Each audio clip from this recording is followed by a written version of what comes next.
தர்மம் என்கிற தலைப்பில் மாணவி நிஸ்பியா சரீன் அவங்க தான் இந்த நிகழ்ச்சியினுடைய இறுதியாக வருகிறார்கள் தர்மம் என்கிற தலைப்பில் பேசுவதற்கு.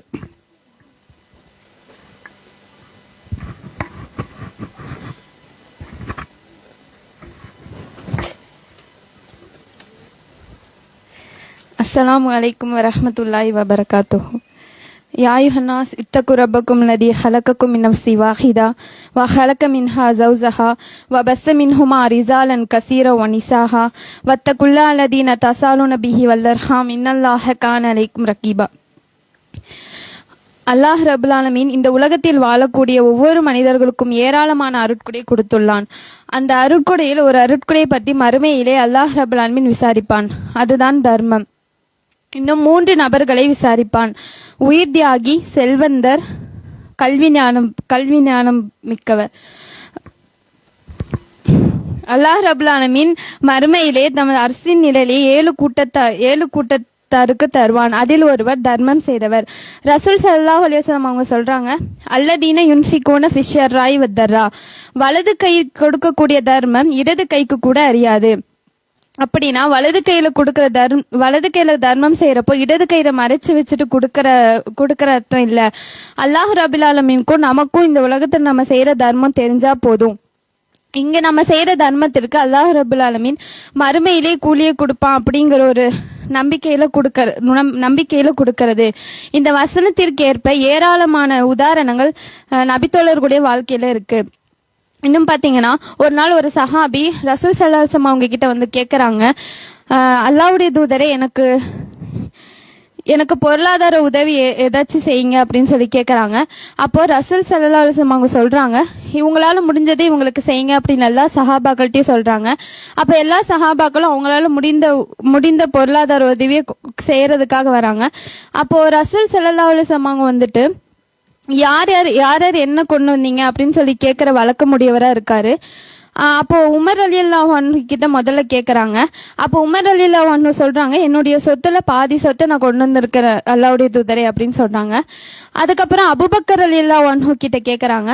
அப்போ அபூபக்கர் ரலியல்லாஹு அன்ஹு சொல்றாங்க, அல்லாஹ்வையும் அல்லாஹ்வுடைய தூதையும் தவிர என்னிடத்தில் ஒண்ணுமே இல்லை, உங்களுக்கு முன்னாடி எல்லாமே கொடுத்துட்டேன் அப்படின்னு சொல்றாங்க. அப்போ உமர் ரலியல்லாஹு அன்ஹு வந்துட்டு சொல்றாங்க, அபூபக்கர் ரலியல்லாஹு அன்ஹுவை விட அதிகமா தர்மம் செய்யணும் அப்படின்னு சொல்லி அவங்க நினைச்சாங்க. அபூபக்கர் ரலியல்லாஹு அன்ஹு கிட்ட உமர் ரலியல்லாஹு அன்ஹு வந்துட்டு போட்டி போட்டாங்க. ஆனா உமர் ரலியல்லாஹு அன்ஹு வந்துட்டு பாதி சொத்து தான் கொடுத்தாங்க. ஆனா அபூபக்கர் ரலியல்லாஹு அன்ஹு வந்துட்டு அவங்களுடைய முழு சொத்தையுமே கொண்டு வந்து கொடுத்துட்டாங்க. அப்போ உமர் ரலியல்லாஹு அன்ஹு சொல்றாங்க, ஒருபோதும் உங்களை என்னால மிஞ்சவே முடியாது அப்படின்னு சொல்றாங்க. அப்போ சஹாபாக்கள் வந்துட்டு தர்மம் செய்யறதுல அந்த அளவுக்கு போட்டி போட்டு செஞ்சிருக்காங்க. ஆனா நம்ம இன்றைக்கு வாழக்கூடிய உலகத்துல நம்ம எப்படி இருக்கோம்? ஒருத்தவங்க ஐபோன் வாங்கிட்டாங்கன்னா அவங்கள விட அதிகமா நம்ம வாங்கணும்னு நினைக்கிறோம். ஒருத்தவங்க நகை வாங்கிட்டாங்கன்னா அவங்களோட அதிகமா நம்ம நகை வாங்கணும்னு நினைக்கிறோம். இதே ஒருத்தவங்க தர்மம் செய்யறாங்க, அவங்களோட அதிகமா நம்ம தர்மம் செய்யறோம்னு எப்படியாச்சும் நினைச்சிருக்கோமா? அவங்க தொழுகிறாங்க, நம்மளும் ஐவேளை தொழுவோம் நம்ம நினைச்சிருக்கோமா? இந்த உலகத்துல அழியக்கூட விஷயத்துக்காக மட்டும்தான் மனிதர்கள் வந்துட்டு போட்டி போட்டுட்டு இருக்கோம். மறுமையில் அல்லாஹ் ரப்புல் ஆலமீன்கிட்ட போய் நம்ம பதில் சொல்லணுமே. நம்ம நன்மை செய்வோம் அப்படின்னு சொல்லி நம்ம நன்மையில எப்பவுமே போட்டி போடுறது இல்ல. சஹாபாக்கள் வந்துட்டு எல்லா விஷயத்திலுமே போட்டி போட்டு தான் செஞ்சிருக்காங்க. இன்னும் பாத்தீங்கன்னா, ஒரு தோழர் வராரு.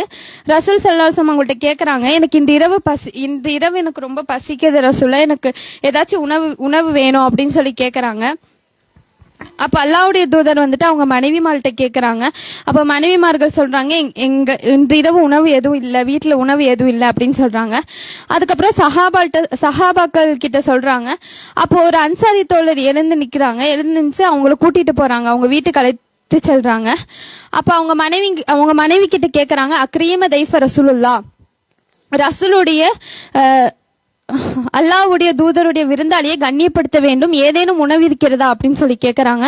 அப்ப அவங்க மனைவி சொல்றாங்க, குழந்தைகளுக்கு மட்டும்தான் உணவு இருக்கு, நமக்கு கூட இன்றிரவு உணவு இல்லை அப்படின்னு சொல்றாங்க. அப்ப அந்த அன்சாரி தோழர் சொல்றாங்க, அப்படியா?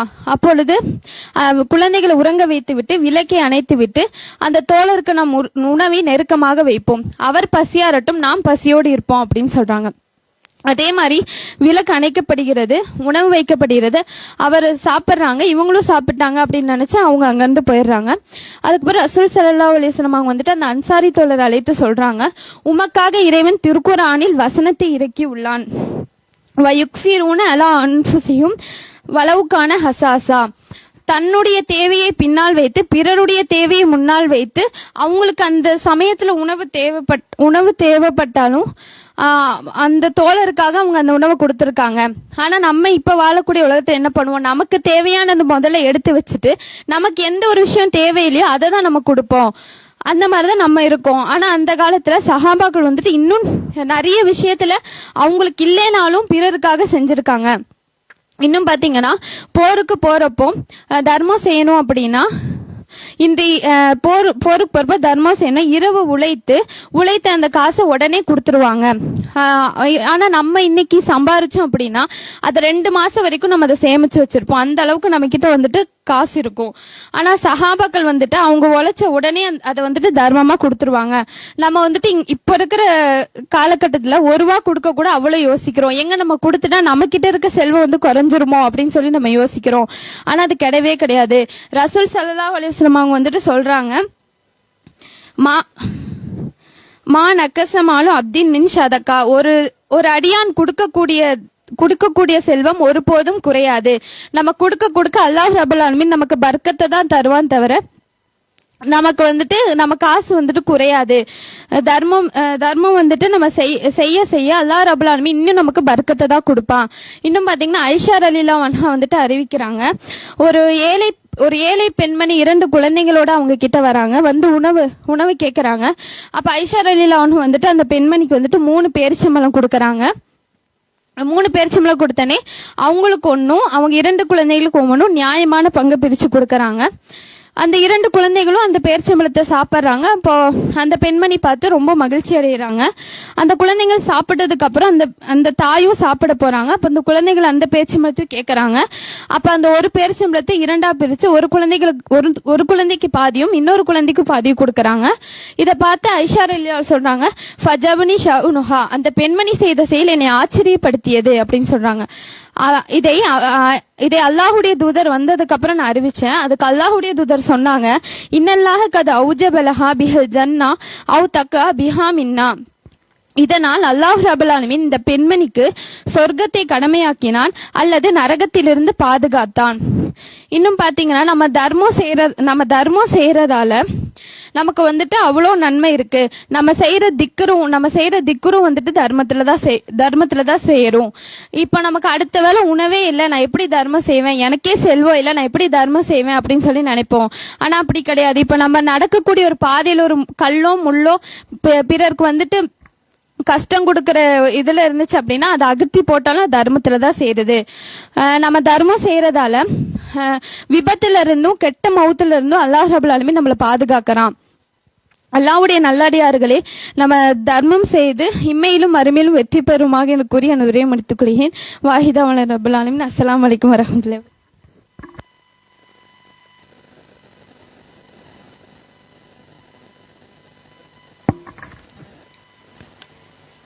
இறுதியாக தர்மம்ங்கிற தலைப்பில் நிஸ்பியா சரீன் அவர்கள் ஒரு சிறப்பான உரையை நமக்கு மத்தியிலே தந்தார்கள்.